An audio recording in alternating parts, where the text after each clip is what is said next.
Nah, saya ingin berpindah ke topik yang keempat Pak Kadis terkait dengan Benteng Keraton. Ya. Di mana kita tahu bahwa tahun ini ada suntikan 50 miliar untuk revitalisasi benteng kita. Nah, gimana Pak Kadis melihat hal tersebut kaitannya dengan upaya kita untuk menaikkan level Benteng Keraton itu untuk menjadi warisan dunia? Iya, iya. Baik, ini soal komitmen seperti yang dibaca di berbagai media atau yang dengar itu soal komitmen Bapak Presiden tentang untuk bagaimana merevitalisasi Benteng Wolio Buton ini jadi Benteng Wolio Buton namanya dalam keputusan Menteri Pendidikan dan Kebudayaan itu tahun 2021 itu namanya Benteng Wolio Buton. Benteng Wolio. Gitu. Nah, tentu ini kita apresiasi lah, kepada berterima kasih. Tentu ini juga berkat wali kota kita yang memang memiliki relasi atau komunikasi yang baik dengan pemerintah pusat. Nah, tadi baru saja kita menyiapkan salah satu persyaratannya untuk revitalisasi. Jadi tadi kita menyusun naskah kajiannya oleh Balai Pelestarian Cagar Budaya. Sehingga begitu nanti direvitalisasi, semua SOP kita sudah siapkan. Apa yang boleh, apa yang tidak boleh. Ini kita sudah siapkan. Dalam waktu dekat selesai. Mungkin paling lama 1 bulan selesai. Sehingga ketika ini dana dari Kementerian PU diluncurkan, kita sudah siap. Begitu. Tentu Dinas Pendidikan dan Kebudayaan mendapat porsi tentang bagaimana pelestarian, bagaimana kaidah untuk melakukan revitalisasi cagar budaya dari sini. Tentu nanti dari dinas lain menyangkut bagaimana AMDAL, ada dampak lingkungannya, begitu. Di satu lain lagi bagaimana soal konsisten master plan-nya, begitu. Tapi Dinas Kebudayaan mendapat tugas menyiapkan kajian apa yang boleh, apa yang tidak boleh, apa yang tidak boleh sesuai, bagaimana cara merevitalisasi, bagaimana kaidahnya supaya tidak melanggar ketentuan tentang cagar budaya. Yang kedua yang kita SOP-nya. Jadi kalau kita ingin merevitalisasi sebuah situs ini, SOP-nya berangkat dari mana? Supaya kita tidak saling menyalahkan. Gitu. Nah tadi kita sudah mulai tadi pendahuluan seminar awalnya. Yang berikut terkait dengan suntikan dari Kementerian atau Pemerintah Pusat ini. Ini meneguhkan lagi yang kita bahas tahun lalu. Bahwa Kota Bau-Bau ini sebetulnya setara. Bahwa Benteng Wolio Buton ini tidak perlu diragukan lagi. Tidak perlu diragukan. Jadi kalau kita ingin antar menjadi warisan dunia, memang ini merupakan tahapan. Ini merupakan pengakuan pemerintah pusat tentang kebesaran Benteng Wolio ini. Begitu.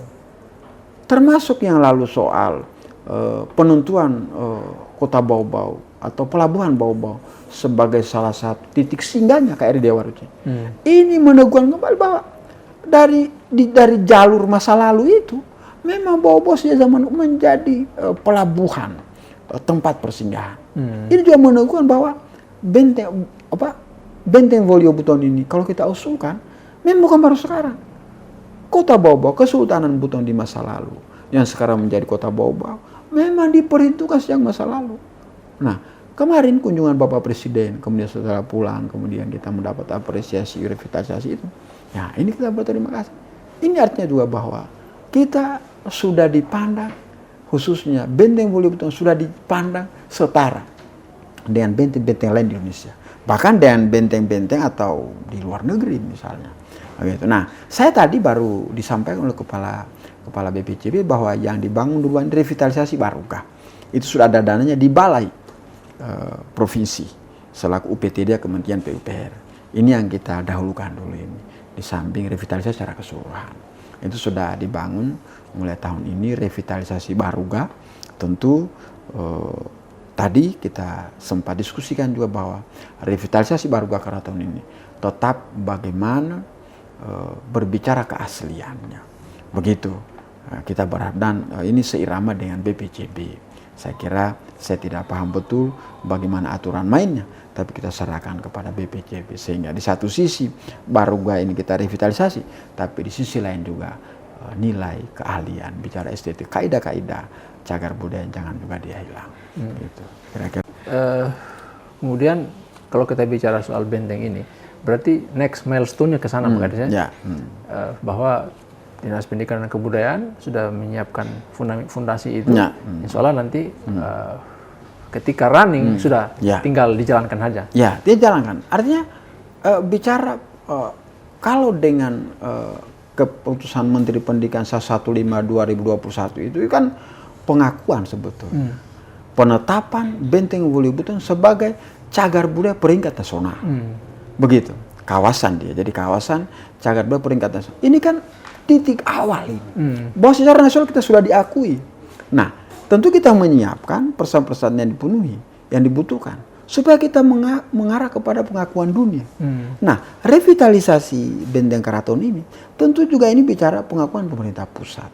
Tentu kita berharap bahwa dengan revitalisasi ini di satu sisi revitalisasi, tapi di sisi lain keasliannya, orisinalitasnya, jangan dia berkurang karena juga itu menjadi salah satu syarat untuk kita ajukan menjadi warisan dunia. Jadi dua sisi itu harus jalan bersama. Kita setuju revitalisasi, tapi jangan sampai mengurangi nilai keaslian, sehingga begitu kita ajukan nanti juga kita bernilai pengurang. Tapi komitmen Bapak Presiden, pemerintah pusat untuk membantu ini, saya kira ini pengakuan juga bahwa tidak bisa kita dipandang sebelah mata soal Benteng Waluyo Buton ini. Begitu. Nah, Dikbud menyiapkan perangkat-perangkat pendukungnya, sehingga begitu kita revitalisasi tidak salah, tidak melanggar kaidah-kaidah. Malah saya tadi menyinggung kita tidak salah di leluhur kita. Begitu. So kalau kita salah di leluhur, dia lihat juga dia marahi kita yang leluhur ini, walaupun dia tidak bisa bicara. Begitu.